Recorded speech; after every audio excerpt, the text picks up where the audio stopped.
وہ کچن میں کھڑی سنک کے سامنے دوپہر کے جھوٹے برتن دھو رہی تھی جب سامنے سے بڑی سی کھڑکی کے پار آسمان پہ سرمئی بادل اکٹھے ہونے لگے۔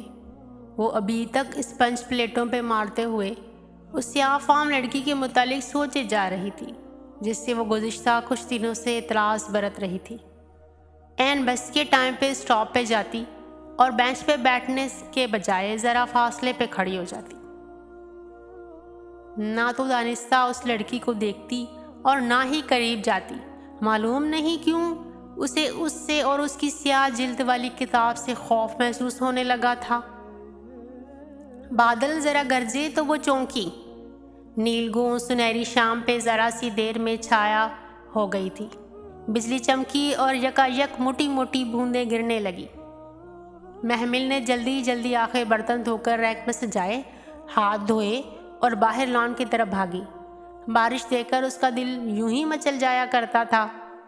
محمل، جاؤ مسرت سے کہو، بلکہ تائی مہتاب جو براندے میں کرسی پہ بیٹھی لڑکیوں سے گپ شپ میں مصروف تھی اسے آتے دیکھ کر حکم صادر کرتے کرتے رکی۔ اس کے چہرے پہ بارش میں کھیلنے کا شوق رقم تھا۔ تائی نے لمحے بھر کو سوچا اور پھر حکم میں ترمیم کر دی، بلکہ جاؤ پکوڑے بنا کر لاؤ، ساتھ میں دھنیا کی چٹنی بھی، اور معاذ اور معیز کے لیے آلو کے چپس فرائی کر لو۔ اس کے چہرے پہ پھیلا اشتیاق پھیکا پڑ گیا۔ اس نے قدرے بے بسی سے ان کو دیکھا۔ مگر تائی، ابھی کیسے؟ وہ بارش بعد میں کروں گی، وہ منمنائی۔ ہاں تو بارش کے لیے ہی تو کہہ رہی ہوں، جو شاباش جلدی کرو۔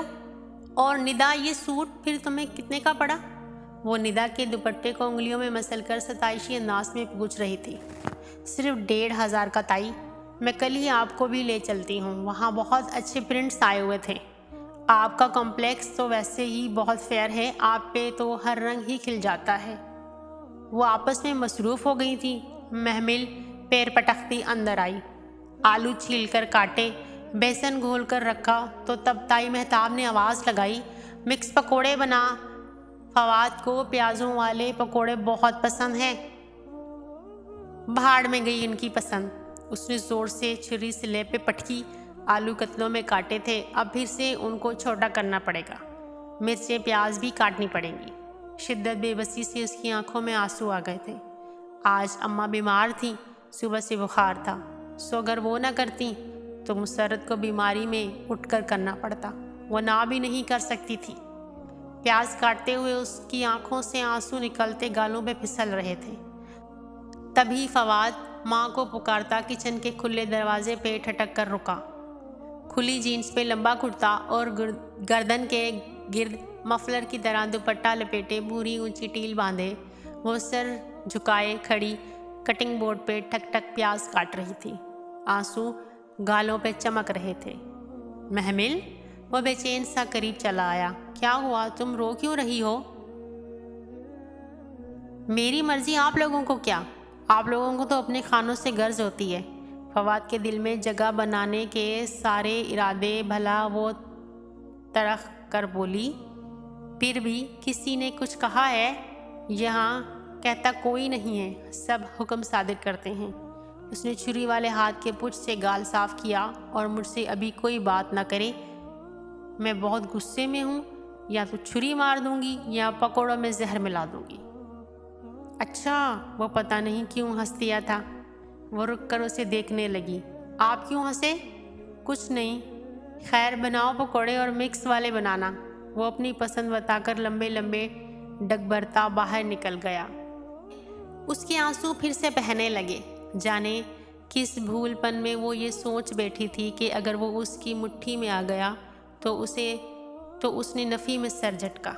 وہ سب ایک جیسے تھے، بے حس، خود غرض، مطلبی۔ اور جب تک پکوڑے بنے بارش ہلکی ہو چکی تھی۔ وہ سب لڑکے لڑکیاں برآمدے میں بیٹھے 2 منٹ میں ہی پکوڑے چٹ کر گئے تھے، اور اب حسن سب کو لانگ ڈرائیو لے جانے کا پلان بنا رہا تھا۔ تم لوگ بھی کیا یاد کرو گے کس سخی سے پالا پڑا تھا؟ وہ ٹانگ پہ ٹانگ رکھے بیٹا فرضی کا کالر جھاڑ کر کہہ رہا تھا۔ سانولی رنگت، حسن فضا چچی کا بیٹا اور ندا سامیہ کا بھائی تھا۔ شکل میں ندا سے مشابہ تھا، بڑی بڑی پرکشش آنکھیں اور سانولی رنگت، البتہ عادتوں میں وہ قدرے مختلف تھا۔ اس نے فضا کی مٹھی زبان تو منہ سار لی تھی مگر کڑوا دل نہیں لیا تھا۔ وہ گھر کا واحد فرد تھا جو دل کا بھی اچھا تھا، نرم گو، صاف دل اور ہینڈسم۔ ابھی بھی وہ آفس سے آیا تھا اور کوٹ کرسی کے پیچھے ٹکائے آستینے فولڈ کیے بیٹھا۔ وہ تھکن کے باوجود سب کو آؤٹنگ پہ لے جانے کی دعوت دے رہا تھا۔ کون کون چلے گا؟ سامیہ بلند آواز میں پوچھنے لگی تو محمل میں دل میں مچلتی خواہش کے باعث قریب آ گئی۔ میں بھی چلوں گی۔ سب نے رک کر اسے دیکھا تھا۔ کندھے پر پرس لٹکائے بالوں کو ایک اسٹائل سے بینڈ میں جکڑتی آرزو نے، جو اندر سے باہر آ رہی تھی، قدرے ناگواری سے اسے دیکھا۔ ان کو بھی یہ شوق ستانے لگے ہیں، ان کو بھی یہ شوق ستانے لگے ہیں۔ اور پھر سب ہی ساتھ ساتھ بولنے لگے، تمہاری جگہ نہیں بنے گی، ہم پاپا کی ہائیس لے کر جا رہے ہیں، سب کی سیٹیں پوری ہیں۔ سدرا تمسخرانہ ہنسی۔ مہتاب تائی کی فوٹو کاپی۔ بیٹا جان، آپ کے تو ایگزامس ہو رہے تھے۔ فضا چچی بہت فکر مندی اور پیار سے اسے دیکھ رہی تھی۔ خوب دل لگا کر پڑھو، آپ نے بہت اچھے مارکس لینے ہیں۔ جاؤ شاباش، کورس کم از کم 2 دفعہ ضرور ریوائز کرنا، ابھی شروع کرو گی تو رات تک پورا ہوگا۔ تائی مہتاب نے فضا چچی کی بات ختم ہونے کا انتظار کیا اور پھر تیزی سے بولی، نا تم نے باہر کیا کرنا ہے؟ رات کا کھانا کون بنائے گا؟ ماں الگ ڈرامے کر کے بستر پر پڑی ہے، کوئی پوچھنے والا ہے ان کو؟ بس مفت کی روٹیاں توڑے جاتے ہیں۔ فواد نے لمحے بھر کو کچھ کہنا چاہا، پھر خاموش رہا، اور حسن جو خاموشی سے ساری کارروائی دیکھ رہا تھا بالآخر کہہ اٹھا، کوئی محمل سے بھی تو پوچھے کہ وہ کیا چاہتی ہے۔ ہاں، اب ہم اس سے پوچھتے رہیں؟ تائی بگڑ کر بولی۔ لمحے بھر کو بالکل چپ ہو گیا، مگر فضا نے بیٹے کی جھاڑ جانے پہ واضح برا مانا۔ جاؤ تم اندر جاؤ، بس اتنا ہی کہہ سکی۔ تائی مہتاب سے مقابلہ کرنا ان کے بس سے باہر تھا۔ وہ پیر پٹکتی بھاگ کر کچن میں آئی اور سنک پر سر جھکائے پھوٹ پھوٹ کر رونے لگی۔ کافی دیر بعد روتے روتے سر اٹھایا تو کھڑکی کے پار ڈرائیور وے پہ باہر نکلتی ہائیس کو دکھائی دی۔ اس میں 1-2 لوگوں کی جگہ تو واضح طور پر بن جاتی تھی۔ بے اختیار اس کا دل چاہا تھا کہ وہ رات کے کھانے میں زہر ملا دے، اور کاش کہ وہ ایسا کر سکتی۔